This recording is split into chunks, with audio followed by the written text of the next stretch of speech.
Hey everyone, welcome back to the channel. It's been a while since I last updated you guys on my keyboard design project, but I just made some major progress, so it's time to make this long overdue video. To recap where we are, it all started with my desire to solve one very specific problem when it comes to custom mechanical keyboards. No matter how cool of a design is on the bottom of your case, it simply will never see the light of day because it's always going to be facing flat on the desk. My unique solution to the problem was to include an accompanying wrist rest that perfectly complements your board. That way you're no longer hiding away the design and you can actually appreciate it every single time you sit at your desk. After some design iteration, I made my first physical prototype, which was 3D printed online. In the last video of this series, I showed it off and brought up additional modifications I was planning on implementing. This prototype was important for revealing issues the CAD file wouldn't show. Today, I'm going to showcase my first manufactured prototype made of aluminum, as well as my finalized design. If you're new here, please remember to subscribe to help my channel grow. Subscribing now will be the best way to stay updated about potential group buys for this board in the future.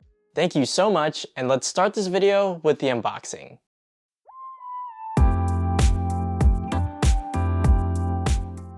Okay, as I said, this version isn't exactly the finalized one, but I will showcase that later on in the video.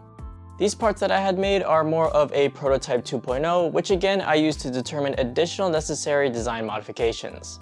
But because I couldn't let this opportunity go to waste, this is an altered version that's a unique one-of-one special edition for myself. These parts are all CNC milled and anodized with some unique laser engraving of my signature. I had them made through PCBway because they seemed like the most cost-effective option at the time. And no, this is not an ad for them and they didn't sponsor this video. I went for a two-tone red and silver look to match my channel's branding. You may notice there are a couple of extra parts, and that's because I'm planning on using them for the next Animec build. If you don't know what Animec is, it's the series where I make custom anime-themed keyboards. And my friend commissioned one, so I'm going to use one of these boards for it. All in all, there aren't that many parts to show off. There's the top and bottom case, wrist rest, and accent pieces. I'll talk more about the design after the assembly and sound test.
I was really quite surprised by how well the board performed acoustically. Traditionally, metal keyboards are susceptible to annoying pinging sounds, which is why modders like to put foam inside their cases. For my testing, I wasn't getting any of these annoying sounds, which wasn't intentional, but I'm not complaining. I don't quite have a large enough understanding as to exactly why my board doesn't ping, but I do have a guess. I designed the inner case to have as little of an air gap between the case and PCB as I was comfortable with, which is currently 2.9 millimeters. The PCB is the blue section and the bottom case is the tan.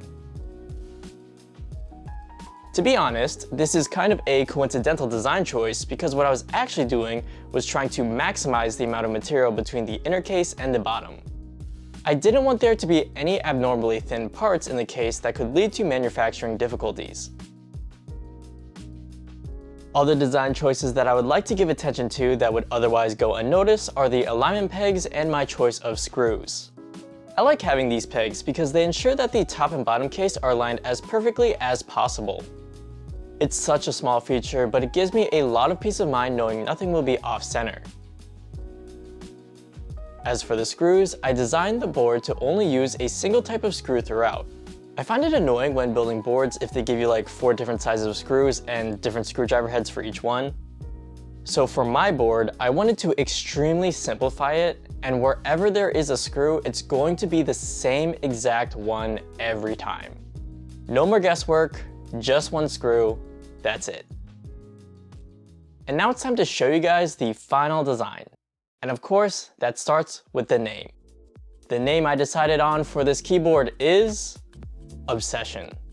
I don't think the name needs that much explanation. I've just been working on this design for a long time, and as the name suggests, became obsessed with it.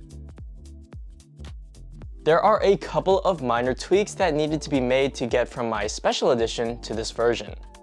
Firstly, the plate needed a more universal layout, which was the problem I discovered in the last video.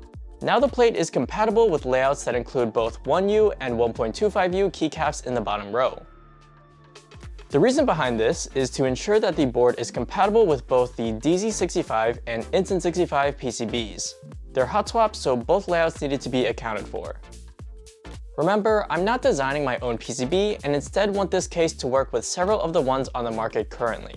That way you can source your own and use the exact one that fits your needs. Next was changing the position of these screw holes.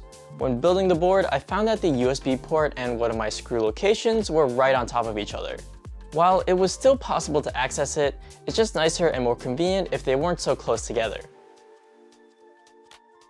Making this change is a simple one. All I did was push the top ones closer to the center of the board. I also ended up widening the porthole as well. Again, because I'm not designing my own PCB, I didn't want there to be a problem if certain ones placed their ports a couple of millimeters differently than other ones. This helps with that compatibility, and when it's plugged in, you won't be able to tell anyways. The accent weight also needed some attention. When I first saw my prototypes, I really don't know what I was thinking. The letters are so tall that it's silly, especially the dot in the I.